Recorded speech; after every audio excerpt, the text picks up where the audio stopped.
How's everybody doing today? Oh, come on, let's try this again. How's everybody doing today? There we go, we're alive. Let's give all of us a round of applause for even being here. Yeah, let's hear it for us. So thank you so much for taking time. I know it is challenging to sometimes step away from our businesses, our lives, our families for several days to be able to grow ourselves, but this is where change and where success really happens. So I really acknowledge and thank all of you for your commitment to your personal growth and development. As mentioned, my name is Clara Capano, and I am a speaker and author, and I train and I help people understand the true talent and beauty that is in each and every one of us. So we all want to be successful, right? You know, being successful is what most of us are driving for. And I will tell you, one of the biggest successes that I have had today is not getting anything on my dress. Because, you know, when you wear white, it's always a little scary. So I've been avoiding the coffee and people running through the halls. But let's talk about success as it pertains to our children.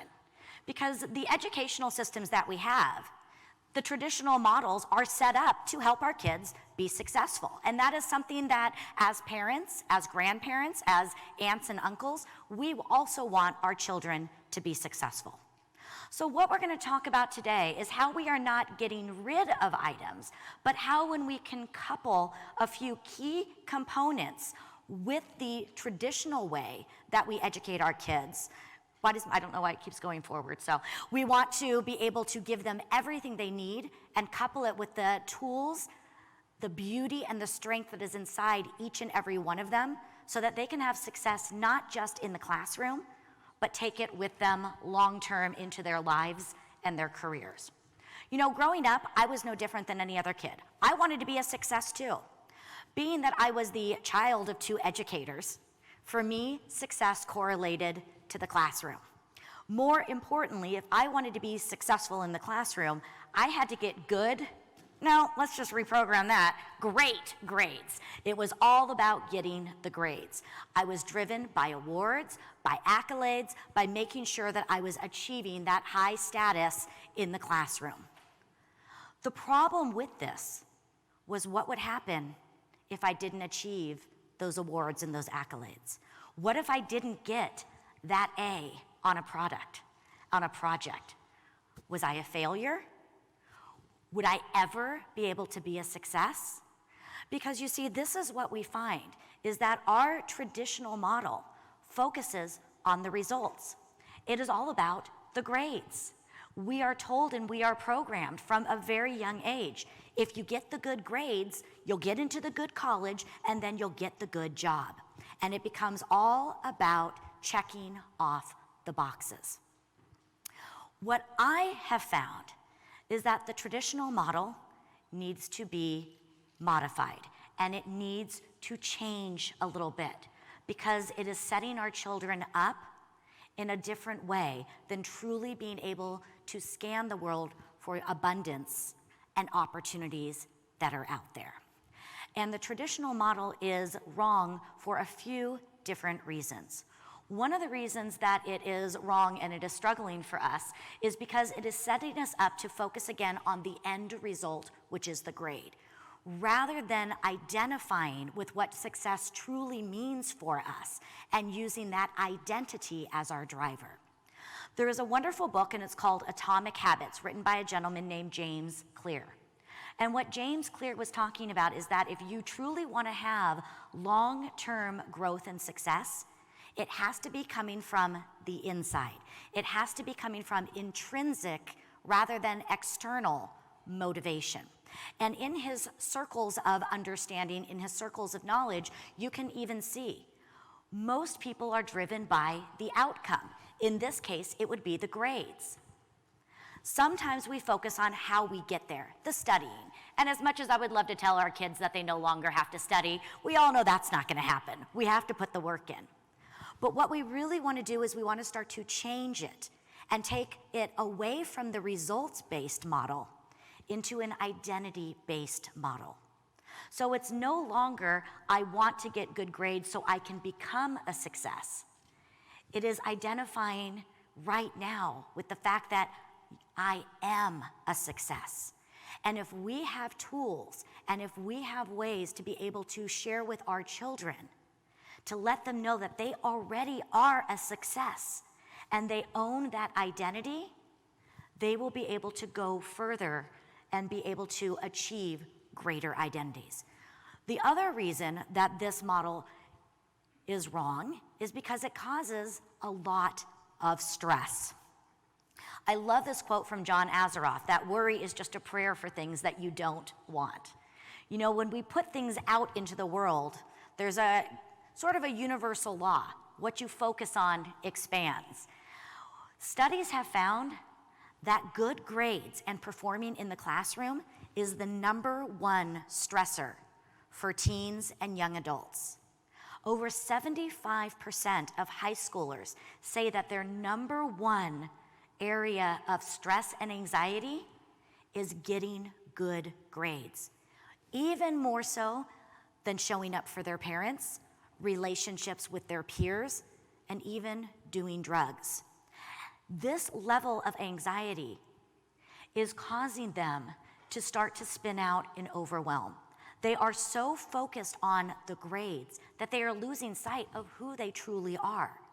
Because in essence, getting the good grades is becoming that first rung of success. And if they fail to reach that first rung of success, how are they going to get to the second, the third, and so forth? We are teaching our kids to show up for others. We are teaching them that it is all about what looks good on paper, what looks good to their teachers, what looks good to college administrators, rather than knowing who they truly are and really identifying with their true calling. And unfortunately, this is also why we are seeing such high rates of adolescent suicide. Our children are stressed out. We need to find a better way. And then the last reason is because this traditional model is not long-term. It is not sustainable. Because if we focus on the results, when we get to that result, when we get that grade, we have to get a better grade next time. If we write a 10-page paper, then next time we have to do a 12-page paper. And it keeps going, and it keeps going, and it keeps going.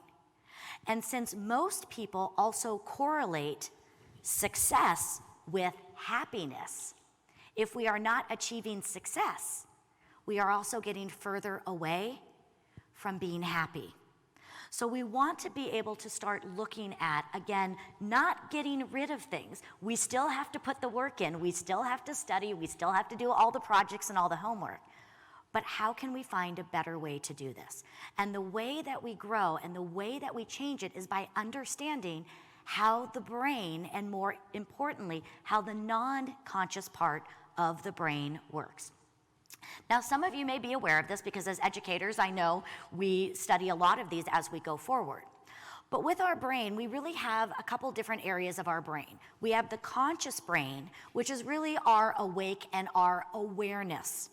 Then we go over to the non-conscious side, which is broken down into two parts. We have the non-conscious brain and then the creative non-conscious brain, which is also connected with the non-conscious brain. Our conscious brain, again, is our awareness. That is how we show up. But it is our non-conscious brain, both the non-conscious and the creative non-conscious, where our programs are housed. It is our non-conscious brain that is responsible for 98% of our behaviors. Now, this is great news if it's programmed for success, if it's programmed for positivity and abundance, because as we go out there, the programs will connect us with more positivity and more abundance. But if we are programmed on the other side of the spectrum, if we are programmed for scarcity, that is also what we will find, because what we focus on expands. So if we want true change, if we want true growth, if we want true understanding, we have to start going deeper and going into our non-conscious brain. You've got to start thinking about the non-conscious brain and the brain in general as a computer. And it is basically designed to find solutions for whatever it is that we tell it. If we tell our brain to go look for opportunities, it's going to find ways to do that. So think about our children. If we are telling our children to focus on the fact and going back to the identity that they are a success, their programs are going to find and connect with ways to help them show up successfully. Our non-conscious brain basically puts us on autopilot, and it will control how we show up. So what I posit is that the formula needs to change from being a results formula to being one that starts with the programming, because how we program our brain will lead to the thoughts that we have. The thoughts that we have will also create our belief systems. And it is these belief systems that will cause us to take action, the right actions, which will then deliver the results that we want. So if we want good grades, if we want to achieve the level of success that we're going after, that our children are going after, it's not just about showing up in the classroom. It is about going deeper and reprogramming us for success. Now, the good news is it's super easy to do this. And we can teach our children some very easy tools that will only take them 5 minutes a day to be able to reprogram on the path of abundance. 5 minutes a day. You know, they're already on TikTok, they're on YouTube. My son's 16 and he's doing all of these things. You know, 5 minutes to be able to shift and be able to have a new way of doing it. We want to be able to use 3 simple tools. So what I want to share with you is a little bit about visualization, written affirmations, and a practice of gratitude as the basis for reprogramming our children, reprogramming ourselves, reprogramming all of us to be able to step into abundance and to be able to step into success. So let's talk a little bit about visualization. Visualization isn't anything new. It's been around for many years. And it's the idea of focusing on the concept, focusing on the vision of who it is we want to become. So when we do this, we are getting again into that non-conscious brain. So to give you an idea of an example of how the non-conscious brain works, if you've ever thought about buying a new car and you get that image of that car that you want, what do you start seeing on the road the next day? You start seeing that car, right? It's not because there's any more today than there was yesterday. It's just in your frame of reference because it's important to you. This is visualization. Visualization, it all connects with part of our brain called the reticular activating system. And that reticular activating system is a filtration system. And it filters what our brain takes in. Because if our brain took in everything, think about everything we are bombarded with every second of the day. If our brain took in everything with equal value, our brains would literally explode.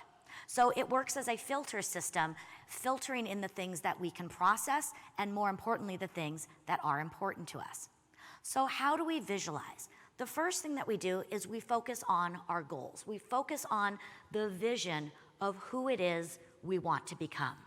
So if I am a child in the classroom, if I have my son who is 16 years old, maybe one of the things that he is visualizing is being able to graduate and go on to college.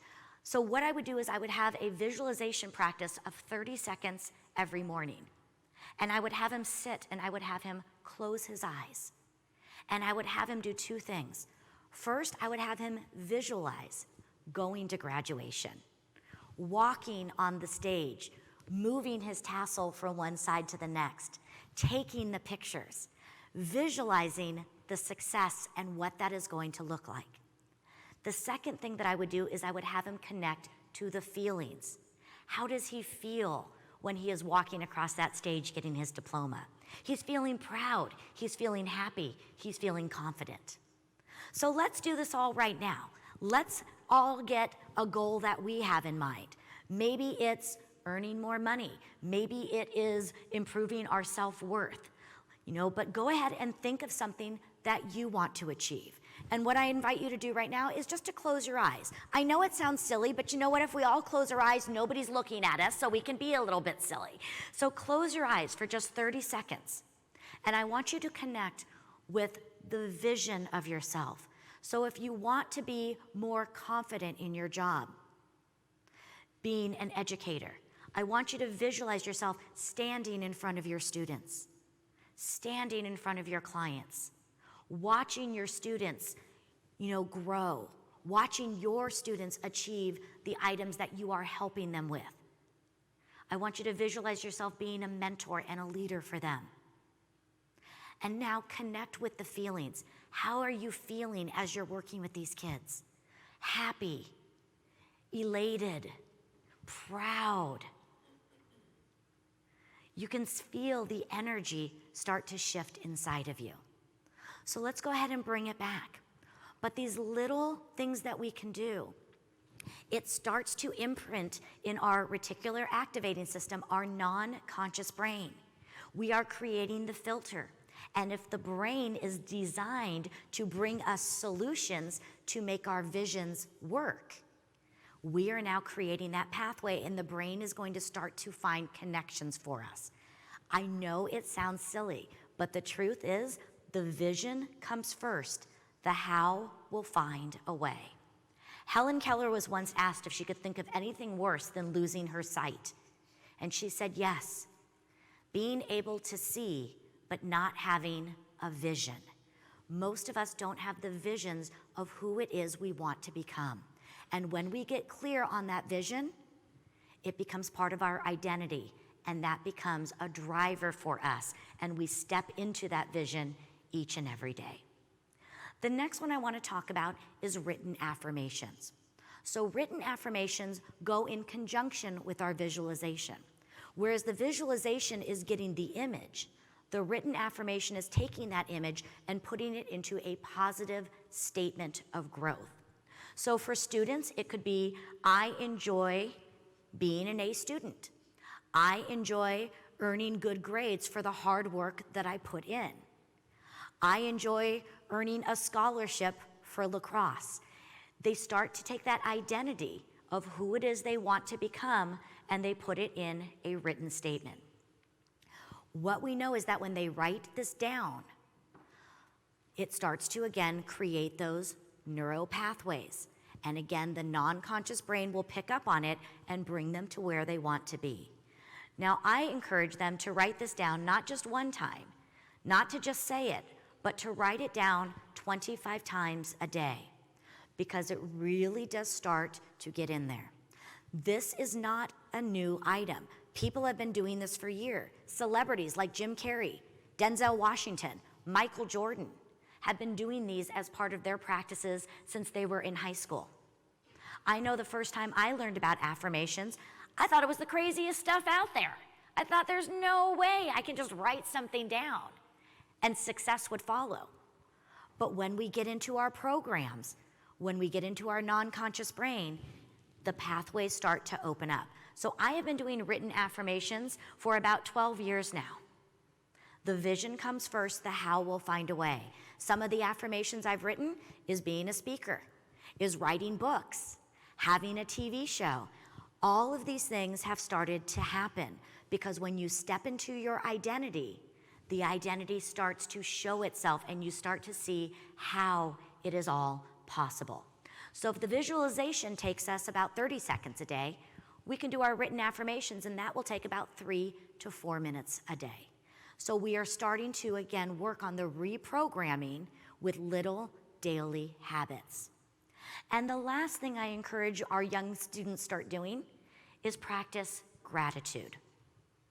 Gratitude is such a small component with such amazing and impactful results. Our brains cannot hold two conflicting thoughts at one time. We cannot be in negativity and happiness at the same time. We cannot be in scarcity and abundance at the same time. When we practice gratitude, we are training our brain to focus on the positivity that is around us rather than the negativity. In his 2012 talk, social scientist Sean Aker talked about this. And what he found is that when people practice gratitude, after 30 days, they can see their level of productivity increase by 37%.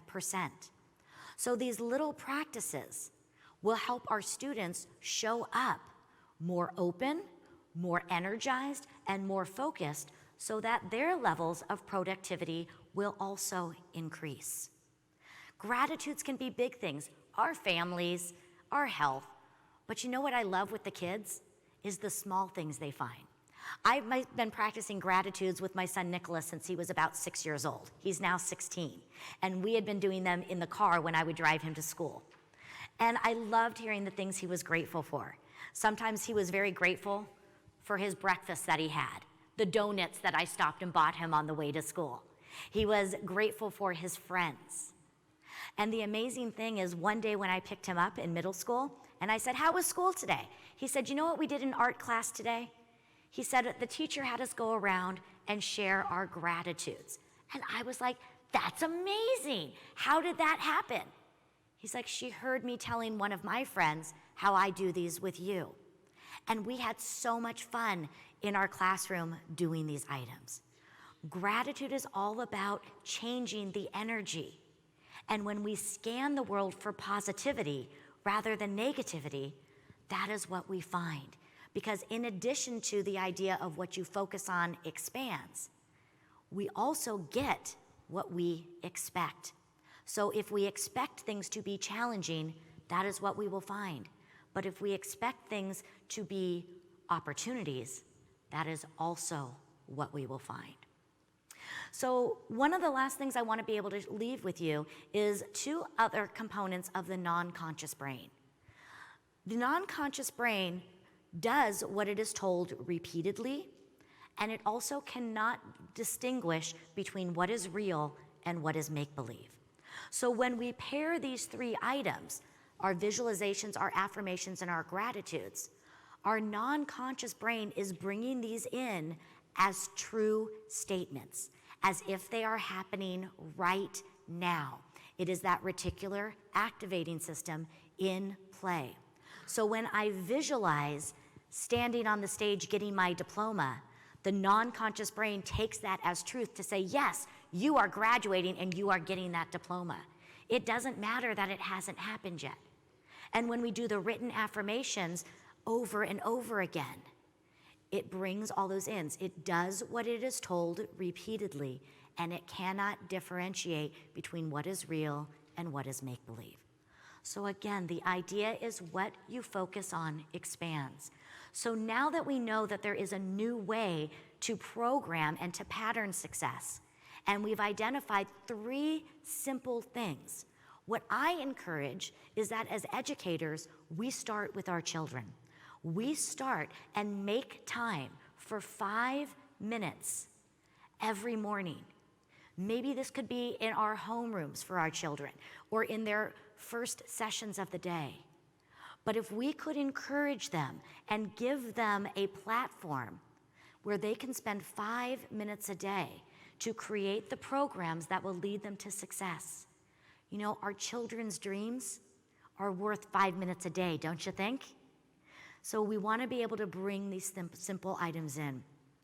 Because when we choose to get away from focusing on the results, and when we choose to really step in to programming ourselves for success, when we really truly work on bringing that non-conscious brain together, we don't have to chase success because success will come and find our children.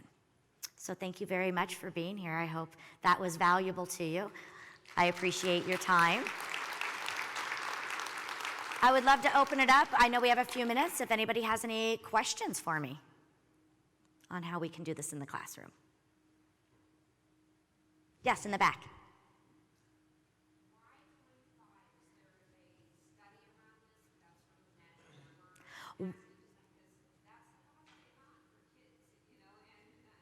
Mm-hmm.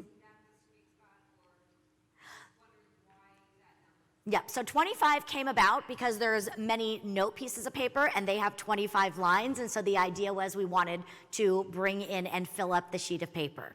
I will tell you just from personal experience, if they even did it 5 times, it would still start to get into their neural pathways. But the idea is when we notice it, and there have been studies that show doing it more than just once or more than just vocalizing it, it does get in. So it's the repetition. You know, I always think of The Simpsons, if you've ever watched The Simpsons, and in the opening it has Bart Simpson, you know, and I'm a Catholic girl, so I, you know, was raised in Catholic school with the nuns of writing, I will not talk in class.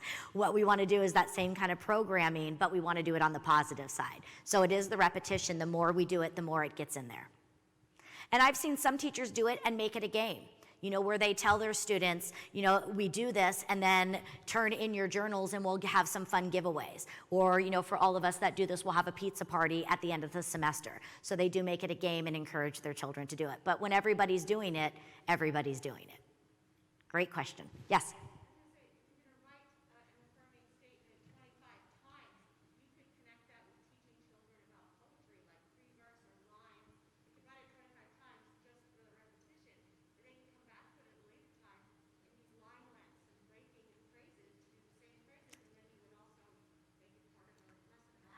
Absolutely. We could bring this in and maybe into our language arts ones and have it correlate to some of the items that we're teaching in language arts. I think that's beautiful. There was another hand I saw. Yes.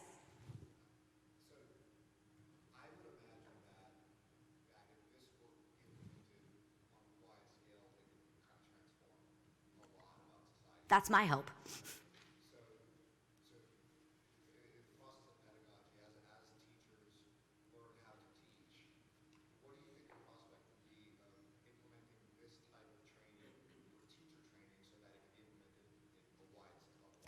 Well, that is my wish. My wish is that, and this is the program that I'm really stepping into, is I want to work with everybody, with healthcare providers, with teachers, because again, I think it trickles down to our children the way that we perform. So I would love to get into school districts and do more in working with educators, first with them, because I think if they can see the transformation in themselves, they are going to be able to teach it more and bring it in with their students. And I have seen that firsthand with the adult children that I work with and teaching them, and I've seen it with some of the teenagers that I've been working with, and then work on that, because again, it's about all of us transforming together.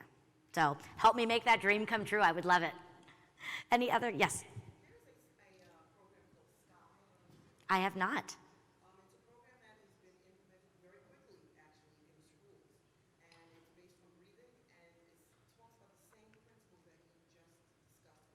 Beautiful.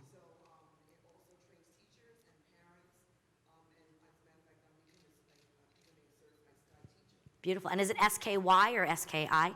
SKY, Sky. I'll have to look into that. Thank you. Beautiful. Beautiful. Fantastic. I love that. Wonderful. Any? Yes, in the back. Yes. Yes.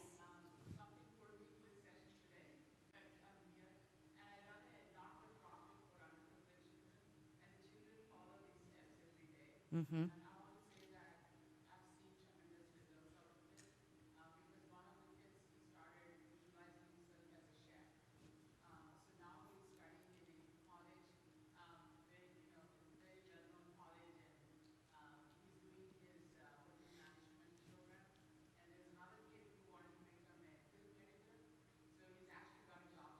It's fantastic.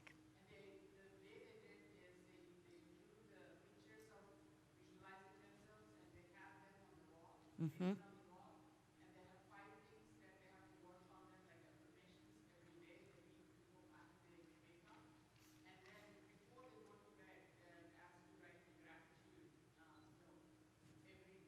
Mm-hmm. Beautiful. I think that is just fantastic. So thank you for sharing that. Yes, with the gratitude practice, you know, it's so easy. It takes seconds to do it. It's absolutely free. I actually have a gratitude practice that I just call bookending my days, and I do my gratitudes. I do 3 new gratitudes every morning. But then what I do is at the end of the day, because our brain is most susceptible to thought the first 20 minutes of the day and the last 20 minutes of the day, and unfortunately, most people are doing what those 20 minutes? They're watching the news or they're feeding their brains with negativity on some platform. So what I do is the last thing I do before I go to bed is I come back to my gratitude. So if I say 3 things I'm grateful for in the morning, at the end of the day, it's what are 3 things that I'm grateful for that happened today? What are 3 great things that happened? Because what I find is most of the time we get through the day and we're focusing on everything we didn't get done.